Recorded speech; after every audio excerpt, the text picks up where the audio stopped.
SER Podcast. Como el humo al aire que no podrá volver, me haré un tornado dulce, un perfume, una piel. Seré mi propio padre y así voy a aprender que irse es volver, a volver, a volver, a volver. Y yo me iré como el humo al aire que no podrá volver.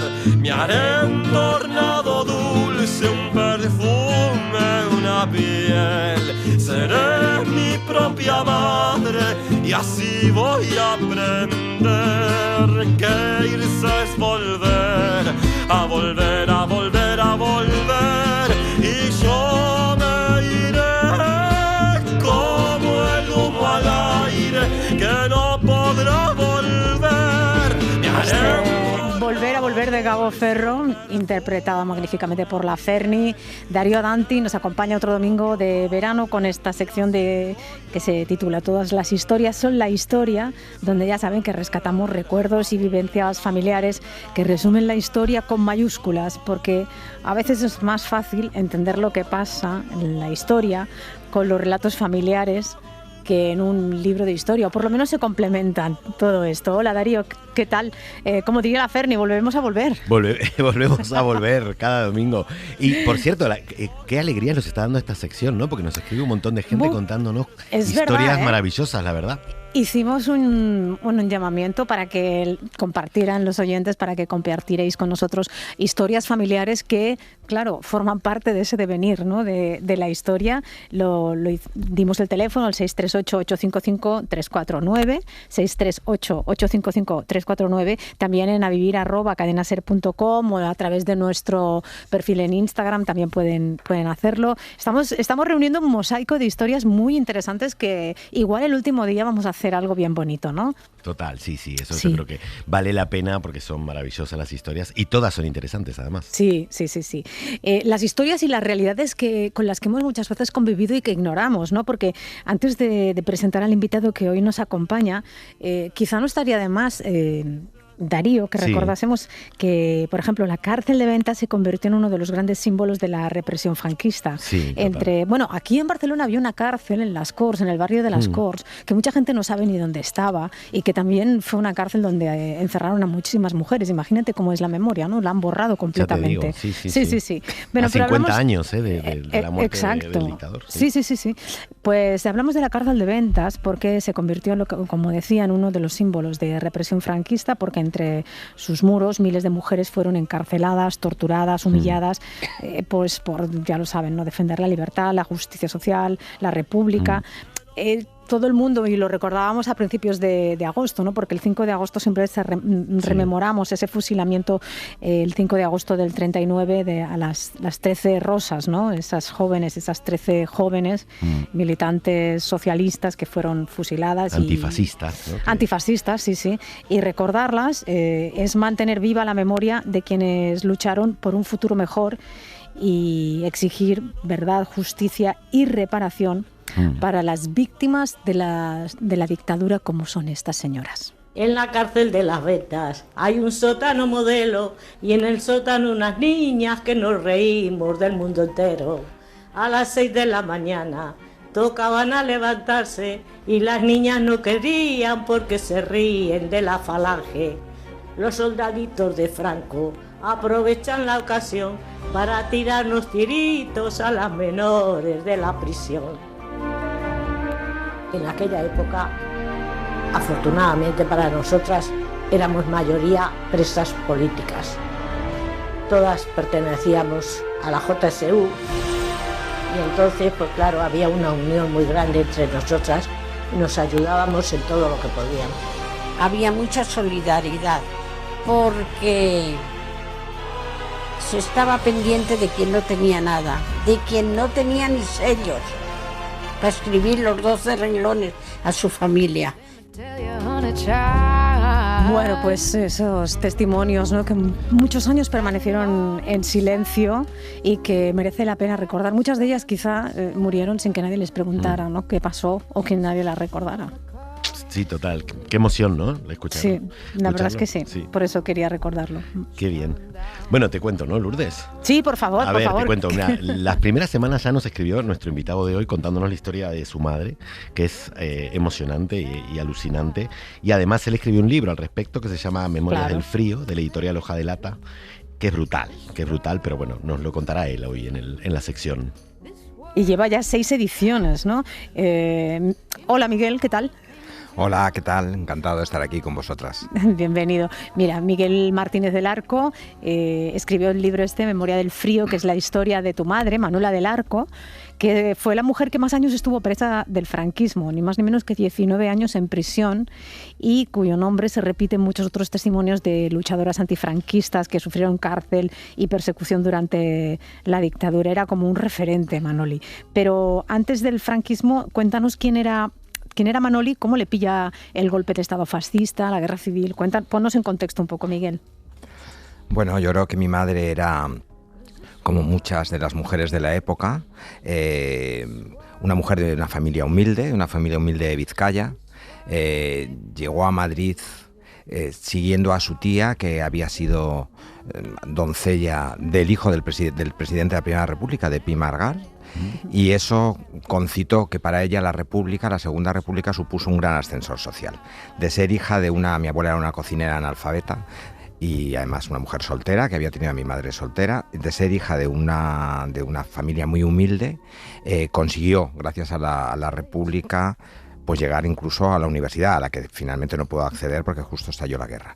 Y mientras tanto, durante el tiempo de la República, se fue comprometiendo con los aspectos sociales. Era una mujer que vivía en Chamberí y se fue comprometiendo con los aspectos sociales de las propias jóvenes del momento, ¿no? Yo creo que es como muchas otras mujeres de esa época, ¿no?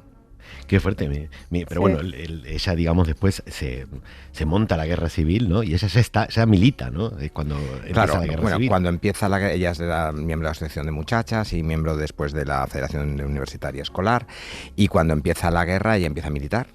Empieza a militar rápidamente, un poco en el espacio. Está Madrid es una ciudad sitiada, y entonces todo antes del 7 de noviembre, como sabéis que fue la fecha en que parecía que sí, que iban a entrar las tropas sublevadas, hubo muchísima militancia, una militancia exacerbada por parte de la gente y también por parte de las mujeres, porque las mujeres reconocieron también en ese espacio de militancia un espacio de autonomía, ¿no?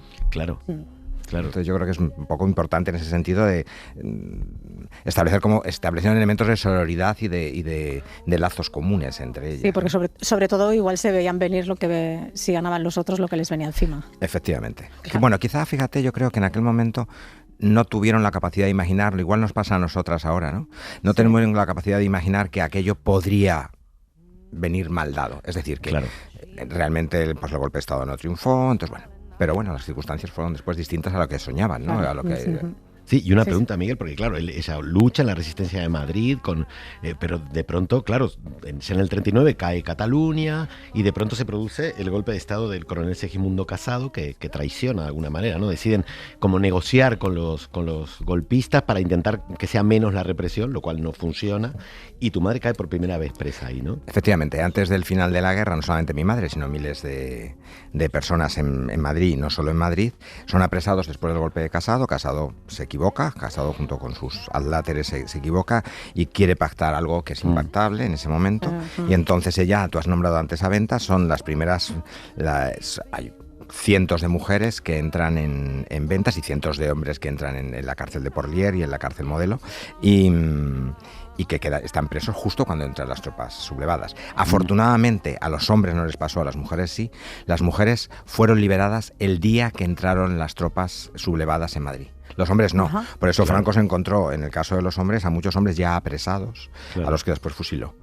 Y las mujeres salieron a la calle y trataron de ponerse a salvo. Lo cual en el caso de mi madre no se produjo porque inmediatamente la detuvieron, el propio día 1 de abril, no la detuvieron, digamos, las fuerzas sublevadas, la detuvo un grupo de falangistas y las llevó a uno de esos no lugares, tantos que ha habido en Madrid y en otras ciudades, es decir, un falso lugar de detención, un sitio de detención ilegal, todos eran ilegales, pero estos particularmente ilegales, donde estuvo presa durante mes y medio.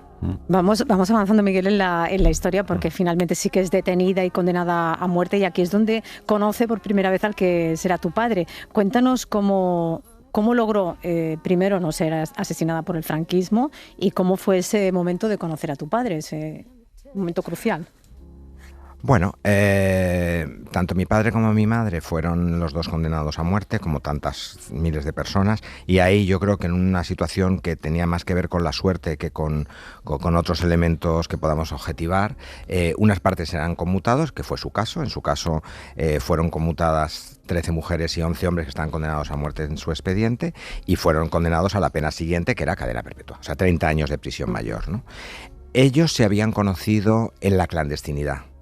Mi padre lo romantizaba mucho porque había conocido, mi padre estaba clandestino y estaba infiltrado en la Falange, y mi madre, que estaba en Euskadi... ¿Qué? ¿Tu padre estaba infiltrado en la Falange? Era como doble agente. Wow. Sí, ahora estoy escribiendo sobre mi padre. Es que te iba a decir una novela a tu padre. Claro. Mi padre estaba infiltrado en la Falange, entonces mi madre venía a sabiendas que iba a encontrarse con un señor vestido con camisa azul para que no tuviese miedo, y venía desde San Sebastián con una multicopista que traían, digamos, marineros, un movimiento de marineros solidarios desde Estados Unidos al puerto de Bilbao. Y entonces ella la trajo y se encontró por primera vez con mi padre. Mi padre romantiza diciendo que desde aquel día... ¿Quién sabe? Todo esto, mi madre no lo romantizó nunca, dijo, no, a mí me dio un miedo, pavor cuando vi a aquel hombre vestido de azul, y aunque lo sabía, todo aquello duró muy poco. Bueno, después de eso... Es curioso que sea tu padre el que le pusiera el amor romántico, y tu madre, no. Sí. Y después se volvieron a encontrar durante todos los días que duró el juicio, y yo creo que en una visión muy práctica de la vida, no sé si tan romántica, decidieron continuar juntos sin saber si les iban a matar o no, porque de hecho salieron condenados a muerte. Claro. Y después qué iba a pasar, y después todavía con la idea un poco fantástica, o quizá, no tan fantástica, de que no podía durar mucho. El golpe, ¿no? Claro, la situación no podía durar mucho. Y entonces desde ahí mantuvieron un larguísimo idilio de 19 años, cruzándose cartas de cárcel a cárcel, ¿no? Recordemos que estamos en los años 40, donde todavía existía la esperanza de que si perdían las fuerzas del eje la guerra, la Segunda Guerra Mundial, evidentemente entrarían en España también los aliados y nos liberarían del yugo de las flechas. Efectivamente, esa fue su idea casi hasta el 48. Pobres, sí. Miguel, una pregunta, porque a mí me vuelve loco una historia relacionada a tu madre y a las presas antifascistas, que es el tema de las claves en los cuadernos de costura. Cuéntanos un poco cómo fue eso. Bueno, yo creo que lo que es interesante es que las mujeres, para sobrevivir en las cárceles e incluso para hacer sobrevivir a sus familias, que estaban en condiciones también muy precarias para apoyarlas, hacían trabajo esclavo para las propias instituciones penitenciarias, y además ellas lo que hacían era tejer. Yo creo que es muy interesante el tejido, porque el tejido, que sigue siendo como una labor considerada menor, es muy representativo de lo que las mujeres han hecho a lo largo de la historia, ¿no? Que es tejernos Odisea, ya, ¿no? Efectivamente, y es tejer un tapiz, un entredos, una trama en que van contando también sus aventuras, sus gestas, sus idas y venidas, y que nos heredan a nosotras después, que es la trama en que nosotros construimos. Bueno, total, que ellas tejían con una labor que está ahora casi desconocida, que era un sistema que se llamaba de 5 agujas. Ajá. Algo parecido al ganchillo, pero más rápido, con 5 agujas. Y establecían en las distintas cárceles cuadernos con las claves, es decir, cuadernos donde explicaban cómo se tejía cada una de esas labores. Resulta que durante muchos años, por lo menos eso empezó en ventas en el año 41 y por lo menos hasta el 56, ellas además urdieron un lenguaje propio dentro de las hojas de claves de los libros, donde podían así pasarse entre cárceles y entre las propias presas de las cárceles noticias de sus espacios de militancia, ya sean militantes del Partido Comunista. Entonces, desde ese espacio pero también las noticias que llegaban de fuera, sin que nadie se enterase de ellas. Esas claves, sin embargo, no nos han llegado a nosotras, y entonces resulta que no las tenemos. Claro. Si hubiesen sido claves inventadas por hombres, estaba seguro que habría grandes estudios. Ahora, sin embargo, estamos iniciando el estudio apenas, ¿no? Claro. Yo me llegó esto me llegó por la historiadora Esther López Barceló, ¿no? Que publicó el ensayo El arte de invocar la memoria, y ya me pareció una historia fascinante, y sobre todo que sigan ahí sin descifrarse. Yo creo que Esther, que es arqueóloga e historiadora, ha sido la única persona que realmente se ha ocupado de ello. Y ahora hay una propuesta de la Universidad Autónoma de Barcelona, de Bellaterra, que está iniciando el estudio. Pero está siendo muy complicado, porque no son estudios, ellas no eran criptógrafas, no eran mujeres dedicadas a eso, y esos lenguajes aparentemente tan sencillos resultan mucho más complicados para la inteligencia artificial que las claves enigmas del nazismo, ¿no? Entonces, Qué bueno. Pero bueno, lo que yo creo que es muy representativo es cómo las mujeres tienen la capacidad de crear toda una propuesta que es una propuesta de vida y que además descansa en claves ocultas, ¿no? Oye, y una cosa, vamos al tema. Tus padres encarcelados en cárceles diferentes, ¿cuándo consiguen juntarse para tenerte? Porque tú en algún momento naciste, ¿no? Claro. Yo creo que nací fruto de mucha pasión ahí acendrada. En algún momento, ¿no? Después de mucha pasión ahí acumulada. Bueno, ellos salieron en el año 60 y solamente estuvieron un año juntos, porque mi padre fue inmediatamente vuelto a detener en el expediente de Julián Grimau, que como sabéis fue fusilado, asesinado en abril de 1963. Y en ese pequeño interregno nací yo. Y hubiese nacido otra persona más, un hermano mío, pero a consecuencia de la detención de mi padre, mi madre también fue detenida y abortó en la Dirección General de Seguridad, en Sol. En la Puerta del Sol. En esa Puerta donde del no Sol, quieren poner una placa. Donde no quieren poner una placa porque eso no es un elemento suficientemente turístico, es decir, que allí las mujeres eran torturadas y abortaban. Claro. Entonces, y entonces ahí nací yo. Yo creo que hubiesen tenido muchos más hijos en realidad. Mi madre era una mujer ya mayor, mi padre también, para la época, y me tuvo a mí con 42 años, pero creo que tenían, primero mucha pasión que desarrollar y después algunas ganas de tener hijos. Entonces, sé que además, que le contaba a Miguel que me sorprendió mucho buscando fotos de Manoli, de su madre, que en todas las fotos está sonriendo, incluso en las fotos que está con las compañeras en el patio de la cárcel están sonriendo. O sea, había una especie de felicidad en la tragedia muy, muy curiosa, ¿no? Yo creo que la herencia fundamental que tenemos de ella, sus descendientes, es la alegría. Eso además hace muy diferente los procesos de resistencia de los hombres respecto a las mujeres.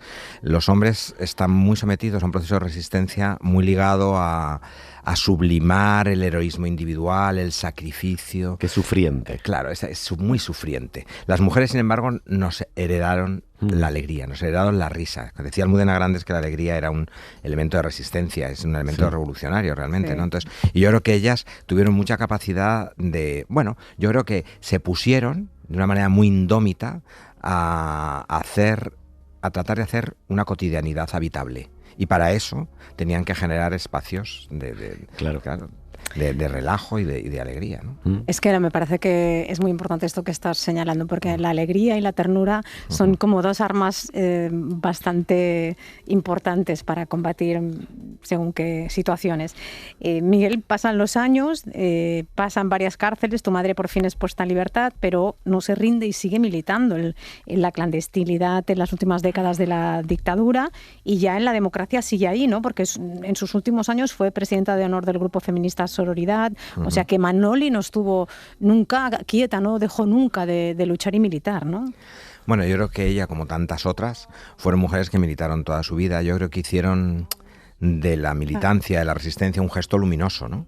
Y también yo creo que es importante destacar en todas ellas que esas mujeres que en el año 39 decidieron no someterse al oprobio que suponía la dictadura, no eran las mismas en el año 90.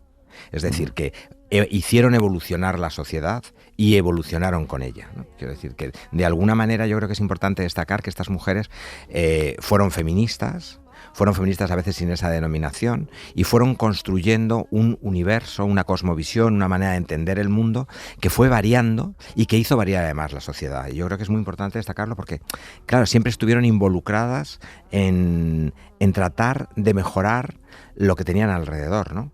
Y además haciéndolo insisto, con alegría. Es decir, Sí. no convertir el espacio de militancia en un hecho sacrificial donde hay que morir, ¿no? Sino donde hay que vivir. Claro, Es un espacio para hay que vivir. sobrevivir, claro. Hay que sobrevivir y hay que vivir. Es un espacio para vivir la militancia.